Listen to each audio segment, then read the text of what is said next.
Hi dears, today we are gonna be review here the famous book How to Live on 24 Hours a Day by Arnold Bennett. Arnold ബെന്നറ്റിന്റെ how to live on 24 hours a day, ഒരു ദിവസം എങ്ങനെ ഏറ്റവും നന്നായി ഉപയോഗപ്പെടുത്താം എന്നുള്ളൊരു പുസ്തകം. It is a practical guide by Arnold Bennett. ഇത് ഒരു പ്രാക്ടിക്കൽ ഗൈഡായാണ് അദ്ദേഹം ഇറക്കിയിട്ടുള്ളത്.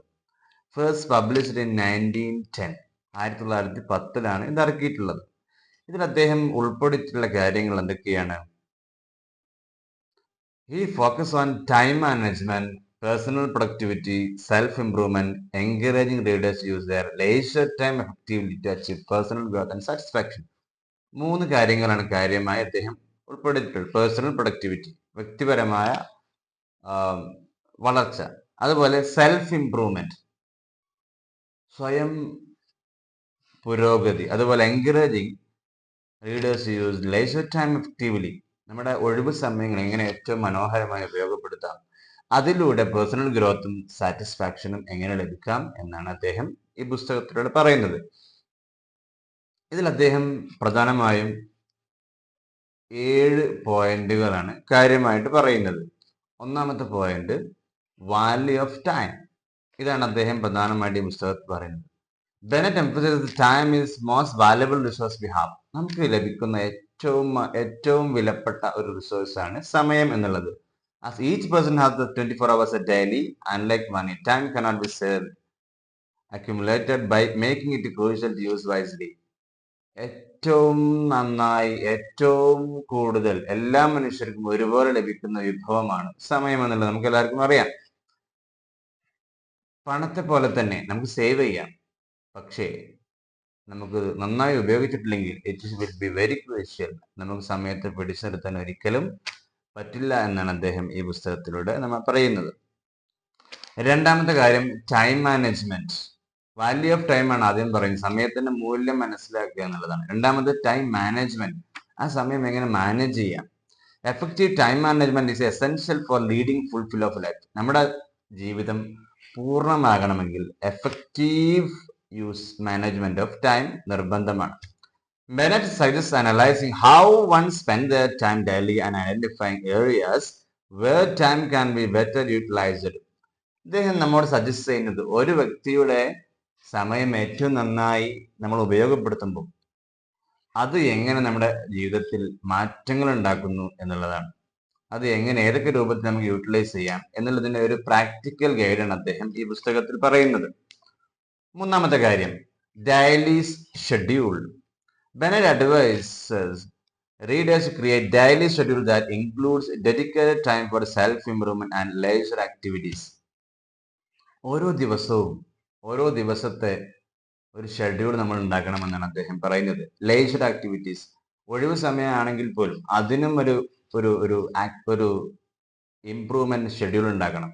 He recommends setting aside in the time morning or evening for personal development activities such as reading, studying, practicing new skill. 3 കാര്യത്തിന് വേണ്ടി നമ്മൾ ഒഴിവ് സമയങ്ങൾ ഉപയോഗപ്പെടുത്തുക വേണം. അതുപോലെ ലേഷർ ടൈമിൽ ഈ പറഞ്ഞ ഒഴിവ് സമയത്ത് അത് ഉപയോഗപ്പെടുത്തണം. ഏതൊക്കെ രൂപത്തിൽ ഉപയോഗപ്പെടുത്തണം? Reading, studying, practising a new skill. പുതിയൊരു സ്കില്ല് വർദ്ധിപ്പിക്കാൻ വേണ്ടി, പ്രാക്ടീസ് ചെയ്യാൻ വേണ്ടി നമ്മൾ ഉപയോഗപ്പെടുത്തണം. അതുപോലെ ലേഷർ ടൈം, ഒഴിവ് സമയം എങ്ങനെ ഉപയോഗപ്പെടുത്താം? നമ്മൾ പറയാറുണ്ട് ഒഴിവ് സമയം എന്ന് പറയുമ്പോൾ അത് വെറുതെ ഇരിക്കലാണ്. പക്ഷെ ആ സമയം ഉപയോഗപ്പെടുത്തുന്നതിലൂടെ നമുക്ക് ചില കാര്യങ്ങൾ ലഭിക്കുന്നുണ്ട്. Leisure time should be spend engage meaningful activities. ഒരു കാര്യമുള്ള ഒരു ആക്ടിവിറ്റികളിൽ മാത്രം നമ്മൾ ഇൻക്ലൂഡ് ആകേണ്ടത്. That contribute to personal growth. അത് നമ്മുടെ വ്യക്തിപരമായ വളർച്ച കൂട്ടുകയുള്ളൂ. Bennett discourage wasting time on passive entertainment like excessive TV watching or idle gossip. ആളുകളെ കുറ്റം പറയുക, ചീത്ത പറയുക, അതുപോലെ സോഷ്യൽ മീഡിയയിൽ കൂടുതൽ സമയം ചെലവഴിക്കുക, വെറുതെ TV കാണുക എന്നുള്ളതൊക്കെ അദ്ദേഹം നിരുത്സാഹപ്പെടുത്തുന്നുണ്ട്. അപ്പൊ ലേഷർ ടൈം ഏറ്റവും നന്നായി ഉപയോഗപ്പെടുത്തണമെന്നാണ് അദ്ദേഹം how to live on 24 hours a day എന്ന പുസ്തകത്തിൽ പറയുന്നത്. അടുത്ത പോയിന്റ് അദ്ദേഹം പറയുന്നത് continuous learning. Life long learning is a central theme in Bennett's philosophy. അദ്ദേഹത്തിന്റെ ഫിലോസഫിയിൽ ഏറ്റവും പ്രധാനപ്പെട്ടതാണ് ലൈഫ് ലോങ് ലേണിംഗ്, ജീവിതകാലം മുഴുവൻ കാര്യങ്ങൾ പഠിക്കുക എന്നുള്ളത്. He encourages readers to devote time to learning new things. പുതിയ പുതിയ കാര്യങ്ങൾ പഠിക്കാൻ വേണ്ടി സമയം ചെലവഴിക്കണം. Whether through formal education, reading or self study.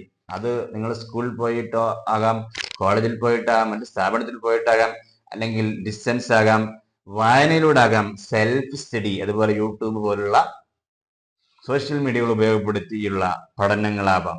ഏത് രൂപത്തിലായാലും കണ്ടിന്യൂസ് ലേണിംഗ് നടക്കണമെന്നാണ് അദ്ദേഹം നമ്മെ ഓർമ്മപ്പെടുത്തുന്നത്. മെന്റൽ ഡിസിപ്ലിൻ, അടുത്ത പോയിന്റ് ആണ് mental discipline. Developing mental discipline is a crucial for effective time management. നമ്മുടെ മാനസികമായ അച്ചടക്കം, സമയത്തിന്റെ മാനേജ്മെന്റ് വളരെ പ്രധാനമാണ്. Bennett suggest setting clear goals. നമ്മൾ ആദ്യം നമ്മുടെ ലൈഫിന് ഒരു ക്ലിയർ ഗോൾസ് ഉണ്ടാക്കുന്ന സമയത്ത് നമുക്ക് ടൈം നന്നായി മാനേജ് ചെയ്യാമെന്നാണ് അദ്ദേഹം പറയുന്നത്. Maintaining focus and avoiding procrastination to make the most available time. നമ്മൾ കാര്യങ്ങൾ ഫോക്കസ് ചെയ്ത് ചെയ്യുകയാണെങ്കിൽ പ്രൊക്രാസ്റ്റിനേഷൻ എന്ന് പറയുമ്പോൾ കാര്യങ്ങൾ നീട്ടി വെക്കുന്നതിൽ നിന്ന് നമുക്ക് മാറ്റം ഉണ്ടാകും. അതുപോലെ most valuable time always we can use it well. Work life balance അവസാനത്തെ പോയിന്റായി. 7ാമത്തെ പോയിന്റ് അദ്ദേഹം പറയുന്നത് വർക്ക് ലൈഫ് ബാലൻസ്. നമുക്ക് ജോലി ചെയ്യുന്നവരാണ്, അതുപോലെ ഫാമിലി ഉണ്ട്, എല്ലാം ബാലൻസ് ചെയ്ത് ഇങ്ങനെ കൊണ്ടുപോകണമെന്നാണ് അദ്ദേഹം ചെറിയൊരു സൂചന തരുന്നത്. While Bennett emphasized the importance of personal growthന് ഇമ്പോർട്ടൻസ് നൽകുന്നതോട് കൂടെ തന്നെ he also acknowledged the need for balance between work and leisure. നമ്മുടെ വർക്ക് പ്ലേസിലെ വർക്കും അതുപോലെ ലേഷർ ടൈം രണ്ടിനും ബാലൻസ് ചെയ്ത് കൊണ്ടുപോകാൻ വേണ്ടി അദ്ദേഹം പറയുന്നുണ്ട്. He advocates for using leisure time to recharge and pursue passion. നമ്മുടെ സമയം, നമ്മുടെ ലേഷർ ടൈം നമുക്ക് റീചാർജ് ചെയ്യാൻ വേണ്ടി, to recharge and pursue passion, നമ്മുടെ അഭിനിവേശത്തോടു കൂടി പാഷന്റെ പിന്നാലെ പോകാൻ വേണ്ടി അദ്ദേഹം പറയുന്നു. Leading to a moral balanced and satisfying life. It will be lead to a more balanced and satisfying life. നമ്മുടെ ജീവിതം ഒരു ബാലൻസ് ആയിട്ടും അതുപോലെ വർക്ക് ലൈഫ് ബാലൻസ് ആയിട്ടും ഇതുപോലെ ഒരു സാറ്റിസ്ഫൈഡ് മോഡലിലേക്കും നമ്മുടെ ജീവിതം മുന്നോട്ട് കൊണ്ടുപോകുന്നു. ഇവിടെ വർക്ക് ലൈഫ് ബാലൻസിൽ വർക്കിനെ നന്നായി ഇഷ്ടപ്പെട്ടാൽ ലൈഫും കൂടെ ഉഷാറാകുമെന്നൊരു ഒരു ആർഗ്യുമെന്റ് കൂടി ആളുകൾ സാധാരണ ഉന്നയിക്കാറുണ്ട്. അതും ശരിയാണെന്നാണ് അഭിപ്രായപ്പെടാറുള്ളത് ആളുകൾ. ഇതിലേക്ക് നമുക്ക് ഒരുപാട് സ്റ്റെപ്പുകൾ എടുക്കാൻ പറ്റും. അതാണ് അദ്ദേഹം വീണ്ടും പറയുന്നത്. പ്രാക്ടിക്കൽ ഗൈഡ് എന്ന് നേരത്തെ പറഞ്ഞല്ലോ. Small steps, incremental changes and small steps can lead to significant improvement over time. നമ്മൾ ചെറിയ ഓരോ സ്റ്റെപ്പുകൾ എടുക്കുന്ന സമയത്ത് അതാണ് നമ്മുടെ ജീവിതത്തിന് ഇംപ്രൂവ്മെന്റ് ഉണ്ടാകുന്നത്.